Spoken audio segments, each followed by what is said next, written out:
Harriet, 38 ans, vit dans une somptueuse maison avec son mari Gideon, un homme d'affaires prospère de 40 ans, et leur fils Bénédicte, 13 ans. Leur vie semble idéale, richesse, luxe, et une famille parfaite en apparence. Cependant, derrière cette façade, Harriet est rongée par une jalousie croissante. Gideon, souvent absent pour affaires, devient distant, alimentant ses doutes. Des appels téléphoniques tardifs, des réunions prolongées, et son attitude froide la convainc qu'il l'a trahi. Incapable de supporter l'idée de perdre son contrôle sur sa vie, Harriet sombre dans la paranoïa. Elle engage un détective privé pour espionner Gideon, espérant confirmer ses soupçons d'infidélité. Le rapport révèle des rencontres professionnelles avec une associée, Caroline, mais aucun signe de romance. Pourtant, Harriet, aveuglée par la peur, refuse d'accepter cette vérité. Sa jalousie se transforme en une obsession dangereuse, et elle décide de détruire Gideon pour reprendre le pouvoir. Elle fabrique une accusation de fraude financière contre lui, le faisant arrêter et emprisonner. Profitant de son absence, elle vend leur maison pour 500 000 $, s'empare de leur voiture et vide leur compte bancaire. Harriet pense avoir tout gagné, argent, contrôle, et une image de victime. Mais elle sous-estime Bénédicte, son fils perspicace, qui commence à remarquer son comportement étrange. Ce dernier, attaché à son père, sent que quelque chose cloche. L'histoire commence comme un conte de trahison, où la jalousie d'une femme détruit tout ce qu'elle prétend protéger. Harriet, convaincue de sa légitimité, ne voit pas que ses actions vont se retourner contre elle. Le décor est planté pour un drame familial où la vérité, portée par un jeune garçon, va bouleverser leur monde. Ce récit explore les conséquences dévastatrices de la peur et de l'avidité, annonçant une lutte pour la justice qui mettra à nu les failles d'une femme autrefois intouchable. Harriet, autrefois au centre de l'attention dans son mariage, sent Gideon s'éloigner. Ses absences fréquentes, ses appels pris à l'écart, et son parfum coûteux après de longues journées de travail éveillent ses soupçons. À 38 ans, elle a toujours été confiante, fière de sa beauté et de son statut. Mais cette distance nouvelle la déstabilise, ravivant des insécurités enfouies. Elle se demande si Gideon, 40 ans, homme d'affaires respecté, la trompe. Les petites attentions qu'il lui prodiguait ont disparu, remplacées par une froideur qu'elle ne comprend pas. Harriet tente de rationaliser, peut-être est-ce une phase, une surcharge de travail ? Mais son esprit s'emballe, imaginant des scénarios d'infidélité. Elle oscille entre colère et désespoir, incapable d'accepter que son mariage parfait puisse s'effondrer. Déterminée à reprendre le contrôle, elle engage un détective privé, malgré une pointe de culpabilité. Ce choix marque un point de non-retour. Harriet ne cherche plus à comprendre, mais à confirmer ses pires craintes. Le détective suit Gideon pendant plusieurs jours, notant ses moindres faits et gestes. Le rapport, livré quelques jours plus tard, est clair. Gideon rencontre souvent Caroline, une associée, dans des lieux publics comme des cafés. Les échanges semblent professionnels, sans trace d'intimité. Harriet, partagée entre soulagement et frustration, refuse de croire en l'innocence de son mari. Cette nouvelle alimente sa jalousie, transformant Caroline en une rivale imaginaire. Elle se sent humiliée, convaincue que Gideon lui préfère cette femme. Sa peur de perdre son statut, sa richesse, et son mari devient une obsession. Harriet, habituée à tout contrôler, ne peut tolérer cette incertitude. Elle commence à envisager des moyens de punir Gideon, de le ramener sous son emprise. Ce moment clé révèle la fragilité de Harriet, derrière son assurance se cache une femme terrifiée par l'abandon. Sa décision de passer à l'action, motivée par la jalousie plutôt que par des preuves, pose les bases d'une tragédie qui déchirera sa famille. La jalousie de Harriet atteint un point critique. Le rapport du détective, bien qu'innocent, ne fait qu'amplifier ses craintes. Elle imagine Gideon et Caroline partageant des moments qu'elle n'a plus avec lui. Cette pensée la consume, transformant son amour en ressentiment. Harriet, autrefois fière et posée, devient une femme prête à tout pour protéger son monde. Elle décide de frapper fort, accuser Gideon d'un crime qu'il n'a pas commis. Sans preuve, elle invente une histoire de fraude financière, prétendant qu'il a détourné des fonds de son entreprise. Cette accusation, grave et calculée, vise à le détruire tout en la positionnant comme une victime. Harriet contacte les autorités, utilisant des mensonges savamment orchestrés pour convaincre la police. Une nuit, Gideon est arrêté sous ses yeux, menotté et emmené, tandis qu'elle feint l'indignation. Ce moment de triomphe, mêlé de culpabilité, la galvanise. Avec Gideon en prison, Harriet prend le contrôle total. Elle vend leur maison pour 500 000 $, s'approprie leur voiture de luxe, et transfère l'argent des comptes communs sur les siens. Chaque action est méthodique, comme si elle avait planifié ce coup depuis longtemps. Elle se convainc que Gideon mérite cette punition pour l'avoir fait douter d'elle-même. Dans son esprit, elle n'est pas une traîtresse, mais une femme qui protège son avenir.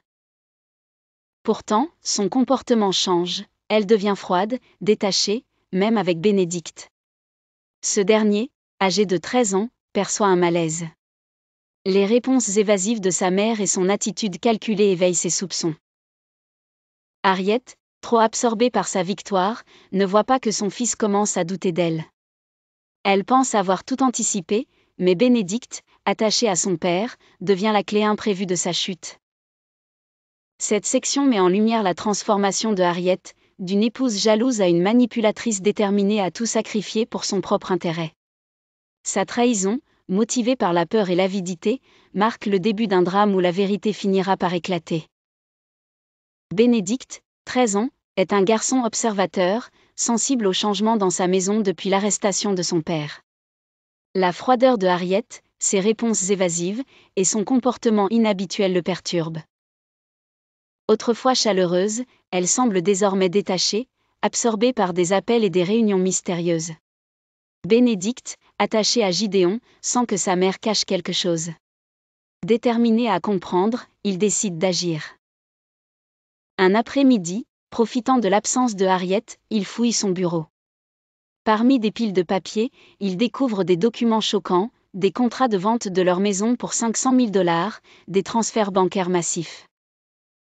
Les preuves révèlent que Harriet a orchestré l'arrestation de Gideon pour s'emparer de leur fortune. Bénédicte, bouleversée, sent son monde s'effondrer. Sa mère, qu'il aimait et respectait, est une traîtresse.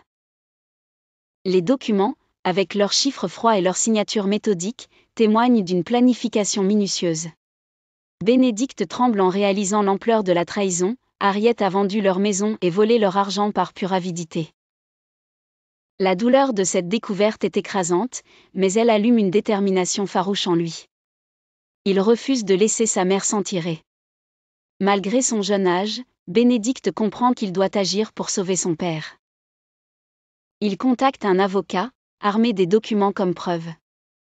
Au début, l'avocat doute de la crédibilité d'un adolescent, mais les papiers parlent d'eux-mêmes, ventes illégales, transferts frauduleux, et une accusation fabriquée. Bénédicte, avec une maturité surprenante, insiste pour que justice soit faite. Cette découverte marque un tournant. Bénédicte, autrefois un enfant innocent, devient le défenseur de la vérité. Harriet, inconsciente du danger, continue de vivre comme si tout était sous contrôle, mais son fils, animé par l'amour pour son père, prépare sa chute. Cette section met en lumière le courage d'un jeune garçon face à une trahison familiale, annonçant une confrontation inévitable. Gideon, enfermé dans une cellule froide, lutte pour comprendre comment sa vie a basculé. Arrêté sans préavis, accusé de fraude financière, il est dévasté par la trahison de Harriet. À 40 ans, cet homme d'affaires respecté, qui a bâti une fortune par son travail acharné, se retrouve privé de tout, sa maison, sa voiture, sa réputation. Les murs de la prison semblent se refermer sur lui, amplifiant son désespoir. Il revoit les années passées avec Harriet, les moments de bonheur, mais aussi les disputes récentes. Il n'a jamais été infidèle, n'a jamais détourné d'argent. Pourtant, Harriet, la femme qu'il aimait, l'a accusé sans preuve. Ses appels à elle restent sans réponse, renforçant son sentiment d'abandon. Gideon se demande où il a échoué. Les tensions dans leur mariage étaient-elles un signe qu'il a ignoré ? Il passe ses journées à revivre leur histoire, cherchant des indices de cette rupture. La solitude l'écrase, et la douleur de savoir que Harriet prospère pendant qu'il souffre le consume. Dehors, Harriet prend possession de leur fortune avec une aisance déconcertante. Elle gère les comptes, conduit la voiture de Gideon, et vit dans une maison qu'elle a vendue pour s'enrichir. Cette injustice alimente la colère de Gideon, mais il se sent impuissant face au système judiciaire. Il sait qu'il doit se battre pour prouver son innocence, mais les jours s'étirent, et l'espoir s'amenuise. Pendant ce temps, Bénédicte, à la maison, observe sa mère. Ses silences, son détachement, et ses activités mystérieuses le troublent. À 13 ans, il est assez mûr pour sentir que quelque chose ne va pas. Il aime son père et refuse de croire qu'il est coupable. Les excuses de Harriet, c'est compliqué, ne le convainquent pas. Gideon, ignorant les doutes de son fils, continue de lutter intérieurement, déterminé à ne pas laisser Harriet gagner. Cette section explore l'isolement et la douleur d'un homme trahi, contrastant avec la froide ambition de Harriet et l'éveil de Bénédicte, qui deviendra le catalyseur de la justice. Bénédicte, armée des preuves de la trahison de Harriet, décide de la confronter. La tension dans leur maison est palpable depuis l'arrestation de Gideon, mais ce soir-là, l'atmosphère est électrique. Harriet, assise à la table de la cuisine, sirote un verre de vin, feignant la normalité. Bénédicte, 13 ans, entre, le cœur battant, déterminé à exposer la vérité. Il pose un dossier rempli de documents sur la table, contrat de vente de la maison, transfert bancaire, preuve de sa fraude. « Je sais ce que tu as fait, maman », déclare-t-il, sa voix ferme malgré sa peur. Harriet, surprise, tente de masquer son choc, mais ses mains tremblent. Elle nie d'abord, puis, face aux preuves accablantes, perd son assurance. Bénédicte l'accuse d'avoir menti, d'avoir emprisonné son père et volé leur fortune par jalousie et avidité. « Tu as détruit notre famille pour de l'argent », lance-t-il, ses mots perçants comme des flèches. Harriet, acculée, tente de se justifier. Elle parle de sa peur de perdre Gideon, de sa conviction qu'il la trahissait avec Caroline. « J'étais terrifiée, Bénédicte. J'ai agi pour nous, pour notre avenir », murmure-t-elle, mais ses excuses sonnent creux. Bénédicte, furieux, rejette ses explications. « Papa n'a rien fait. Tu l'as trahi, tu nous as trahis. » La confrontation atteint son paroxysme dans un silence lourd. Harriet, pour la première fois, ressent la profondeur de sa faute. Ses larmes trahissent son désarroi, mais Bénédicte reste inflexible. Il annonce qu'il ne la laissera pas s'en tirer. Bénédicte travaille avec un avocat pour libérer son père. Cette scène marque un point de rupture. Harriet, autrefois toute puissante, est démasquée par son propre fils. Son empire de mensonges s'effondre, et la culpabilité commence à l'envahir. Bénédicte, malgré sa douleur, trouve dans sa colère la force de défendre son père. Après la confrontation avec Bénédicte, Harriet sent son monde s'écrouler. Les documents qu'il a découverts, ventes frauduleuses, transferts bancaires, accusations fabriquées sont une preuve irréfutable de sa trahison. Elle tente de maintenir les apparences, assistant à des réunions et répondant aux appels, mais la vérité commence à se répandre. Les amis et connaissances murmurent, les médias s'emparent de l'histoire, et l'image parfaite qu'elle a cultivée s'effrite. Harriet, autrefois admirée pour sa réussite, devient une paria. Les regards accusateurs de son entourage la hantent, et même ses alliés les plus proches s'éloignent, refusant d'être associés à une femme qui a détruit sa famille par avidité. La culpabilité, qu'elle a longtemps refoulée, devient insupportable. Chaque signature sur les documents, chaque dollar volé, lui rappelle son échec moral. Pendant ce temps, Bénédicte et l'avocat préparent leur dossier. Les preuves sont solides, contrats de vente illégaux, transferts financiers suspects, et une accusation de fraude montée de toutes pièces. L'avocat, impressionné par la détermination de Bénédicte, travaille à faire libérer Gideon. La nouvelle de la trahison de Harriet atteint les cercles proches de Gideon, et ses soutiens se mobilisent. L'opinion publique, initialement manipulée par Harriet, commence à se retourner en faveur de Gideon. Harriet, acculée, tente de se défendre en privé, répétant qu'elle a agi par peur de perdre son mari. Mais ses justifications sonnent faux, même à ses propres oreilles. Elle appelle Gideon, laissant un message désespéré : « J'ai fait des erreurs, pardonne-moi. » mais le silence de la messagerie reflète l'ampleur de sa solitude. Harriet, qui pensait tout contrôler, réalise qu'elle a perdu l'essentiel, la confiance de son fils, l'amour de son mari, et le respect de son entourage. Cette section explore l'isolement croissant de Harriet, confrontée aux conséquences de ses actes. Alors que Bénédicte et Gideon se battent pour la justice, elle sombre dans un mélange de regret et de désespoir, incapable d'échapper à la tempête qu'elle a déclenchée. Le jour du procès arrive, et la salle d'audience est bondée. Harriet, assise au banc des accusés, tremble sous le poids des regards accusateurs. Autrefois intouchable, elle est maintenant jugée pour fraude, détournement de fonds, et emprisonnement injustifié. Gideon, au banc des plaignants, affiche un visage stoïque, mais ses yeux trahissent sa douleur. Bénédicte, à ses côtés, ressent une fierté mêlée d'angoisse, il a exposé la vérité, mais l'avoir jugé reste déchirant. L'avocat de Gideon ouvre le procès en présentant les preuves réunies par Bénédicte, contrat de vente de la maison, transfert bancaire frauduleux, et documents prouvant que l'accusation contre Gideon était fabriquée. Chaque pièce est un coup porté à la défense de Harriet. La salle reste silencieuse, captivée par l'ampleur de la trahison. Harriet, défendue par un avocat dépassé, tente de justifier ses actes. Elle parle de sa peur de perdre Gideon, de sa jalousie envers Caroline, et de sa conviction qu'elle protégeait sa famille. Mais ces mots, empreints de désespoir, ne convainquent personne. Le jury, impassible, examine les faits. Harriet a menti, manipulé les autorités, et volé la fortune de son mari. Au fil des semaines, le procès révèle la profondeur de sa chute. Les témoins, y compris d'anciens amis, décrivent son comportement calculateur. Les médias, désormais acquis à la cause de Gideon, relatent chaque détail, transformant Harriet en symbole d'avidité. Elle sent son pouvoir s'évanouir, remplacé par une honte écrasante. Gideon, bien que blessé, ne ressent aucune joie face à sa défaite. Il voit en Harriet une femme qu'il a aimée, désormais brisée par ses propres choix. Bénédicte, quant à lui, incarne la force morale du procès, son courage a permis cette justice. Cette section met en lumière le moment où la vérité triomphe, exposant les mensonges de Harriet. Le procès, intense et dramatique, marque la fin de son empire et le début de la reconstruction pour Gideon et Bénédicte.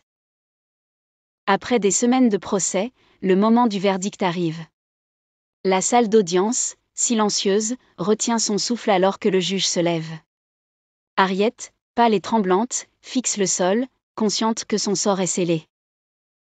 Le verdict tombe, elle est reconnue coupable de fraude, détournement de fonds, et emprisonnement injustifié de Gideon.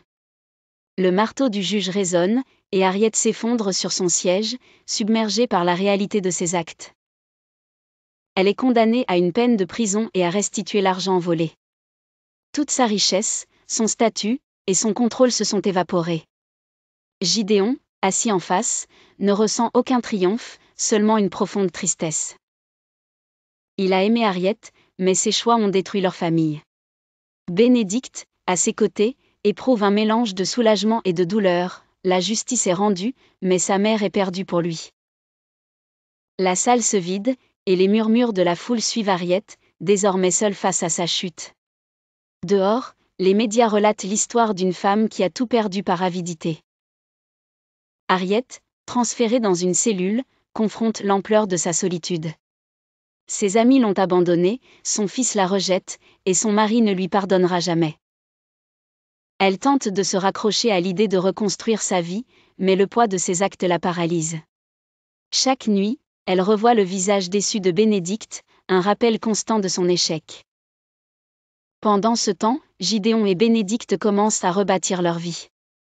La maison est partie, l'argent aussi, mais ils ont retrouvé la vérité. Gideon, libéré, reprend peu à peu son entreprise, soutenu par son fils. Leur lien, renforcé par l'épreuve, devient leur ancre. Cette section explore les conséquences immédiates du verdict, la chute finale de Harriet et les premiers pas de Gideon et Bénédicte vers la guérison. La justice, bien que nécessaire, laisse des cicatrices, et Harriet doit désormais vivre avec le vide qu'elle a créé. Gideon et Bénédicte, désormais libérés du poids des mensonges de Harriet, entament un lent processus de reconstruction. Installés dans un modeste appartement, ils retrouvent une simplicité qu'ils avaient perdue dans le luxe. Gideon, 40 ans, reprend son entreprise, qui montre des signes de reprise grâce à son travail acharné et au soutien de Bénédicte. Ce dernier, à 13 ans, a mûri bien au-delà de son âge. Son courage a non seulement libéré son père, mais a aussi renforcé leur lien indéfectible. Les soirées passées à discuter autour de la table de cuisine, loin des richesses passées, leur apportent une paix nouvelle.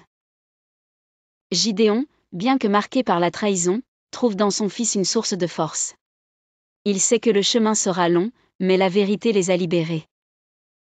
Harriet, de son côté, vit dans l'ombre de ses choix.